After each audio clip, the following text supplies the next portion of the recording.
Good morning students. बेटा कि जैसा कि पिछली मीटिंग में पिछली क्लास में मैंने आपको बोला था कि ग्रामर लेके आपको बैठना है, ग्रामर का चैप्टर स्टार्ट करेंगे। तो वही आज ये हम ग्रामर का यानी व्याकरण का फर्स्ट चैप्टर स्टार्ट कर रहे हैं। तो आप देखिए, चैप्टर का नाम है भाषा तथा व्याकरण।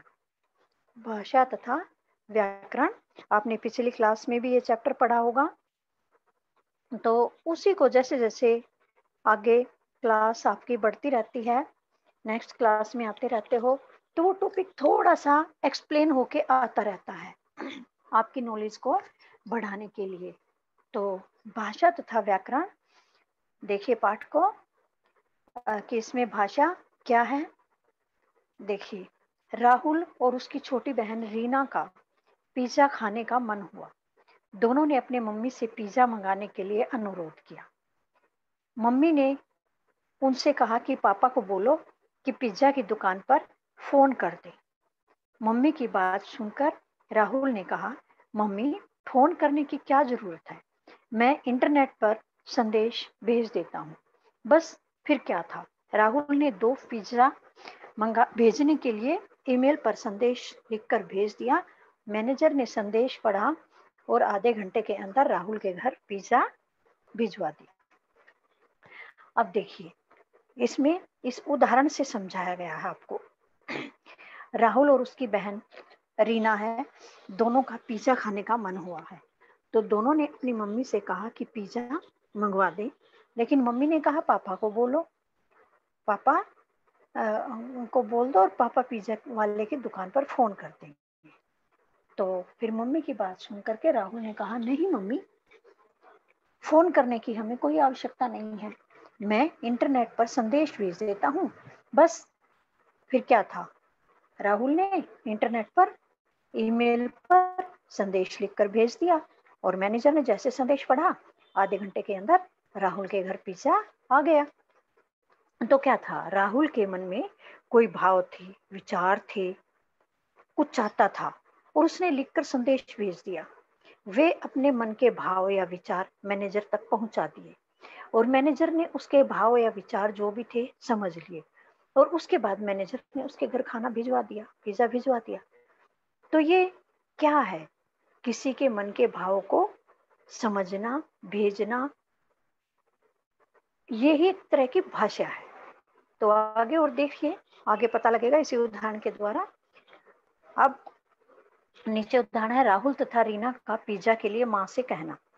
ये दोनों बच्चे इस पिक्चर में माँ से कह रहे हैं।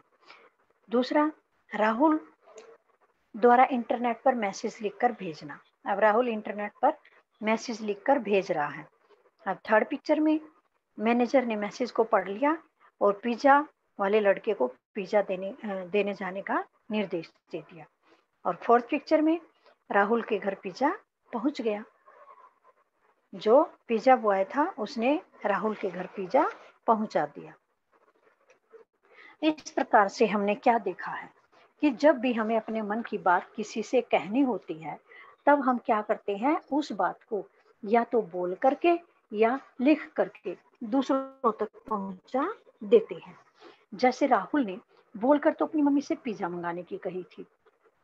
हम अपने मन के विचार या भाव, कोई बात होती है, या तो हम किसी को बोलकर अपने मन के भाव या विचार कहते हैं या लिख कर कहते हैं।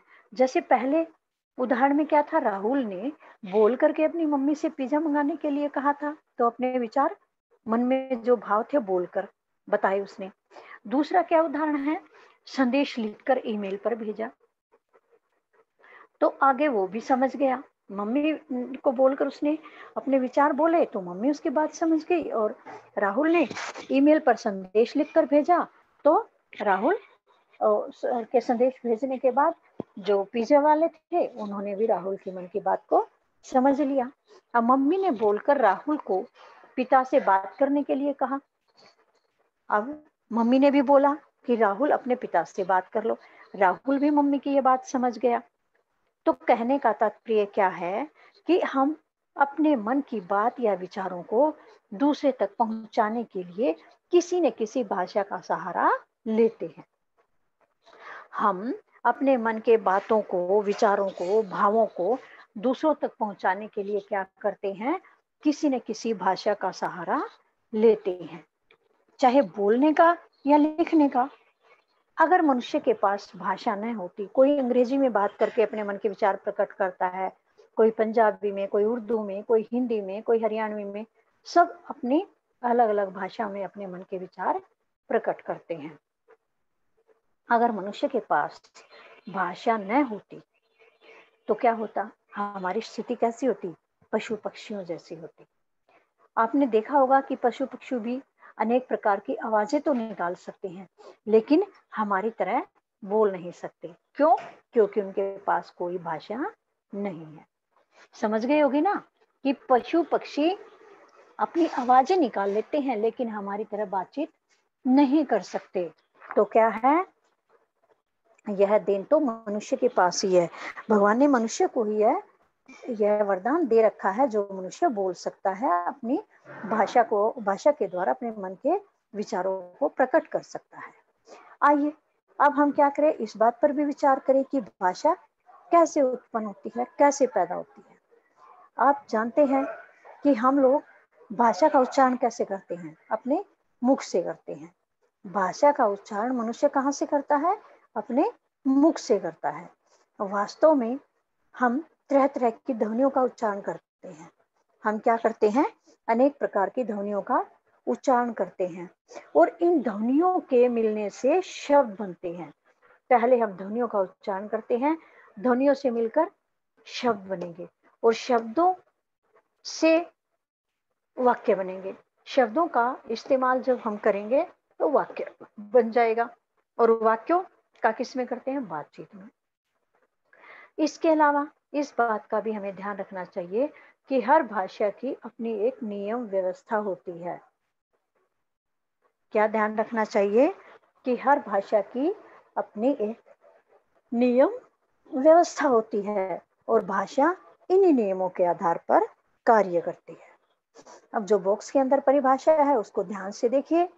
भाषा मनुष्य के मुख से उच्चरित ध्वनियों की ऐसी व्यवस्था है जिसके द्वारा मनुष्य अपने मन के भावों और विचारों को दूसरों तक पहुंचाता है, और दूसरों के भावों और विचारों को ग्रहण करता है।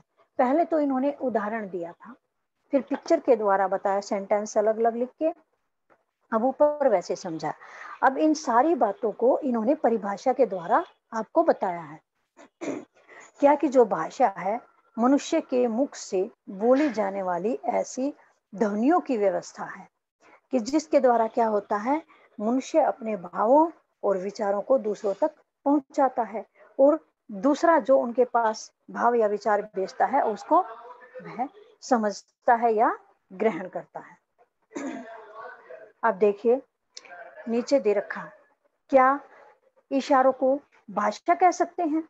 जो इशारे करते हैं कोई एक दूसरे की तरफ, क्या उनको भाषा कह सकते हैं? ऊपर दिया गया चित्र परीक्षा भवन का है। सभी छात्र प्रश्नों के उत्तर लिखने में व्यस्त हैं, लेकिन क्या है, दो छात्र इशारों के द्वारा बातचीत करने की कोशिश कर रहे हैं। तो ये कहा गया है, क्या इशारों को भी भाषा कह सकते हैं? यह सही है कि अपने मन के भाव और विचारों को हम इशारों के द्वारा भी एक दूसरे तक पहुंचा सकते हैं। जो हमारे मन में भाव या विचार होते हैं उनको भी हम अपने इशारों के द्वारा दूसरों तक पहुंचा सकते हैं, लेकिन क्या है, इन इशारों को हम भाषा नहीं कह सकते।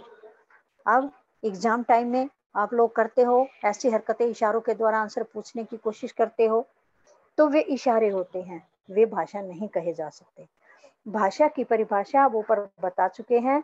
भाषा केवल उसे ही कहा जाता है जो मनुष्य के मुख से बोली जाती है। ठीक है, भाषा किसे कहते हैं? केवल उसे ही कहते हैं जो मनुष्य के मुख से बोली जाती है, उच्चारित होती है। ठीक है, अब भाषा के रूप। अब भाषा के रूप देखिए कौन कौन से होते हैं। पहले उदाहरण में आपने क्या देखा कि राहुल ने पिज्जा मंगाने के लिए अपनी मम्मी से बोलकर कहा था। ठीक है, पहले क्या देखा आपने, राहुल ने पिज्जा मंगाने के लिए अपनी मम्मी को बोलकर कहा था। लेकिन पिज्जा मंगवाने के लिए ईमेल पर संदेश लिखकर भेजा था। मम्मी को बोलकर कहा था और पिज्जा मंगवाने के लिए ईमेल पर लिखकर भेजा था। इस प्रकार क्या है, भाषा के दो रूप होते हैं। इस प्रकार भाषा के कितने रूप होते हैं? दो रूप होते हैं। मौखिक रूप, जो उच्चरित रूप होता है, जो बोला जाता है, वह मौखिक रूप कहलाता है, तथा लिखित रूप, लिखित जैसे ईमेल पर संदेश लिखा था, वह लिखित रूप होता है। अब आगे देखिए, मौखिक रूप क्या होता है। मौखिक भाषा का संबंध भाषा के बोलचाल के रूप में होता है। मौखिक भाषा का संबंध किससे होता है? भाषा के बोलचाल के रूप में होता है। हर बच्चा अपनी भाषा के इस रूप को अपने बचपन में ही सीख लेता है। मौखिक भाषा का संबंध किससे है? बोलचाल के रूप से होता है। हर बच्चा क्या करता है, बचपन में ही, आप भी होंगे, कभी छोटे आप थे, जब आप छोटे थे, आपके घर में कोई बच्चे होंगे छोटे, वो घर में जो लोग जैसे बोलते हैं, घर वाले जैसे उनसे बुलवाते हैं, वे बचपन में वैसा ही बोलना सीख लेते हैं। लगभग 3 साल का बच्चा क्या करता है, बोलकर अपनी बात को कहने लग जाता है और दूसरे की बातों को सुन करके समझने भी लग जाता है। अब भाषा का मौखिक रूप प्रमुख है। भाषा का जो मौखिक रूप है वह सबसे प्रमुख है। इस रूप की कमी क्या है? यह उच्चारित होते ही यानी बोलते ही समाप्त हो जाता है। अतः यह भाषा का अस्थायी रूप है। क्या है जो मौखिक रूप है? वह क्या है? हम बोलकर बात कर रहे हैं। अब आप कोई बात कह रहे हैं किसी दूसरे को, आप बात कह रहे हो, जब तक आप बात बोल रहे हो तब तक दूसरे को सुनाई दे रही है, उसके बाद वह खत्म हो जाती है, वह बोली हुई भाषा खत्म हो जाती है। अतः क्या है, यह भाषा का अस्थायी रूप है, खत्म होने वाला रूप है। अस्थायी, स्थायी नहीं है, रहने वाला नहीं है, बल्कि अस्थायी है, समाप्त हो जाने वाला। जब तक आप बोल रहे हो तभी तक सुनाई दे रहा है, उसके बाद ये खत्म हो जाता है। लिखित भाषा को देखिए। लिखित भाषा क्या है? आरंभ में मनुष्य क्या करता है, केवल भाषा के मौखिक रूप का ही प्रयोग कर पाता था। पहले मनुष्य क्या करता था, केवल भाषा के मौखिक रूप का ही प्रयोग कर पाता था। उस समय वह अपने आसपास के लोगों से तो बातचीत कर लेता होगा, लेकिन दूर बैठे व्यक्ति तक अपना संदेश नहीं भेज पाता होगा। पहले मनुष्य क्या करता था, बोलकर ही बात कर लेता था, जो उसके आसपास होते थे उन तक अपनी बातचीत पहुंचा देता था, लेकिन जो दूर व्यक्ति होते थे उन तक अपने संदेश को नहीं भेज पाता होगा। तो मनुष्य को दूर बैठे व्यक्ति के पास अपने मन की बात पहुंचाने की आवश्यकता महसूस हुई होगी, तब उसने लिखने की कोशिश की होगी, या तभी लिखित भाषा का विकास हुआ होगा। जब मनुष्य पास बैठे व्यक्ति से तो बात कर लेता है और दूर बैठे तक अपनी बात कैसे पहुंचाए, उसके लिए उसको लिखित भाषा की आवश्यकता हुई होगी, और तभी इस लिखित भाषा का विकास हुआ होगा। इस कार्य के लिए भाषा की ध्वनियों के लिए तरह तरह के लिखित चिन्ह विकसित किए गए होंगे। भाषा की ध्वनियों के लिए क्या किया गया होगा, तरह तरह के लिखित चिन्ह विकसित किए गए होंगे। उच्चारित जो बोली जाती हैं ध्वनियां, उनके लिए विकसित इन चिन्हों को ही लिपि चिन्ह या वर्ण कहा जाता है। जो हम बोलते हैं उनको जिन चिन्हों के द्वारा लिखा जाता है उसे क्या कहा जाता है, लिपि या वर्ण। लिपि चिन्ह या वर्ण। लिपि किसे कहते हैं, बाद में देखेंगे। लिपि होता है लिखाई। लिपि क्या होता है, लिखाई। लिखाई होती है, लिखाई में जो चिन्ह लिखे जाते हैं वे लिपि चिन्ह कहलाते हैं या वर्ण कहलाते हैं। जो मनुष्य बोलकर अपनी बातें प्रकट करता था उनको लिपि चिन्ह या वर्णों द्वारा लिखने लग गया, और धीरे धीरे क्या हुआ, लिखने की व्यवस्था का या लिखित भाषा का विकास हुआ। अब लिखित भाषा क्या है? लिखित भाषा भाषा का स्थायी रूप है। लिखित भाषा भाषा का स्थायी रूप है, क्योंकि लिखित भाषा में जो भी बात आ जाती है वह कभी समाप्त नहीं होती। लिखित भाषा का रूप स्थायी रूप है, किस प्रकार से है, जैसे आपने कुछ लिख दिया, अपनी नोटबुक में लिख दिया, लिखने के बाद आपके पास वो लिखा हुआ रहेगा, आपने जब भी उसको पढ़ना हो पढ़ सकते हो, 1 दिन में, 2 दिन में, महीने में, सालों में, 5 साल में, जब तक रखा रहेगा आप उसको पढ़ सकते हो। लेकिन जो मौखिक रूप था वह तो जिस समय बोला जाता है केवल उसी समय सुना जाता है, उसके बाद वह समाप्त हो जाता है, तो वह अस्थायी रूप होता है। और जो लिखित रूप होता है वह स्थायी होता है, यानी कभी खत्म नहीं होने वाला, आपके पास सदा रहेगा। जब भी आपका मन करे पढ़ने का तब आप उसको पढ़ सकते हैं, क्योंकि लिखित भाषा में जो भी बात लिखी जाती है वह कभी भी समाप्त नहीं होती, वह आप कभी भी पढ़ सकते हो। पता लग गया होगा मौखिक भाषा और लिखित भाषा में अंतर क्या है। ठीक है, मौखिक भाषा तो क्या होती है, जब हम अपने मन के विचार बोलकर दूसरों के सामने प्रकट करते हैं और दूसरों के विचार हम भाव और विचारों को समझ सकते हैं, और यह भाषा का अस्थायी रूप है। और लिखित भाषा जिसके द्वारा हम अपने मन के विचारों को या भावों को लिख कर दूसरों के सामने प्रकट करते हैं और उनके भाव और विचारों को समझ सकते हैं। और भाषा का रूप कैसा है, ये लिखित भाषा का स्थायी रूप है। लिखित भाषा भाषा का स्थायी रूप है, क्योंकि लिखने के बाद यह कभी भी समाप्त नहीं होता। आप बोला हुआ तो एक बार समझ नहीं आता, चला गया, उसी टाइम पूछ लिया, फिर मान लो भूल गए तो आप उसको किससे बार बार पूछोगे। लेकिन लिखा हुआ जो आपके पास होगा तो जब मर्जी आप पढ़ सकते हो, जब मर्जी आप देख सकते हो। तो भाषा के बारे में ही कुछ महत्वपूर्ण बातें हैं, वे देखिए। भाषा वह साधन है जिसके माध्यम से हम परस्पर बातचीत करते हैं।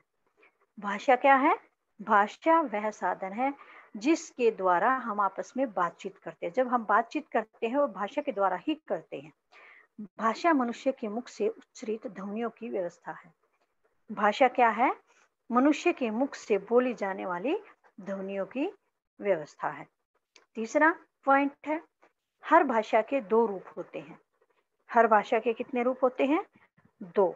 एक मौखिक और दूसरा एक मौखिक कह सकते हो या उच्चरित कह सकते हो, दूसरा लिखित।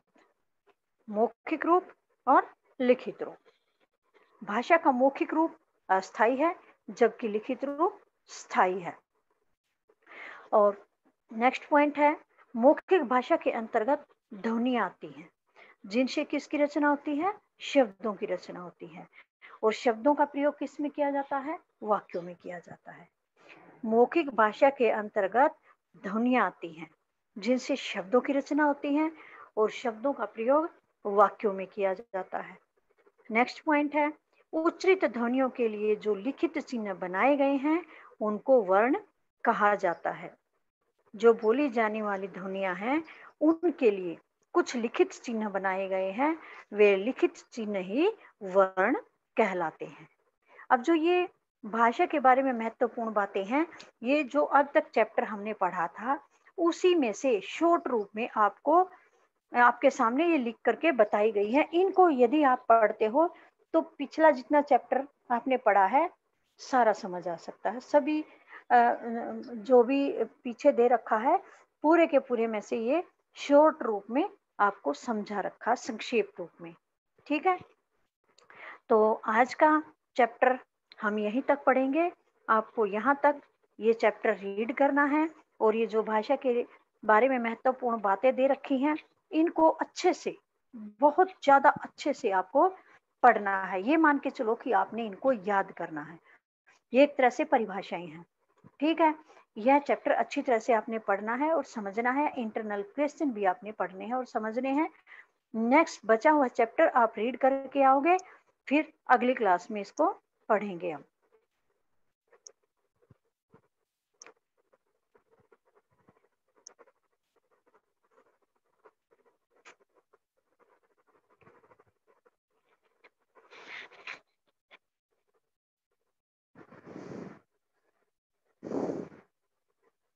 आकाश सर,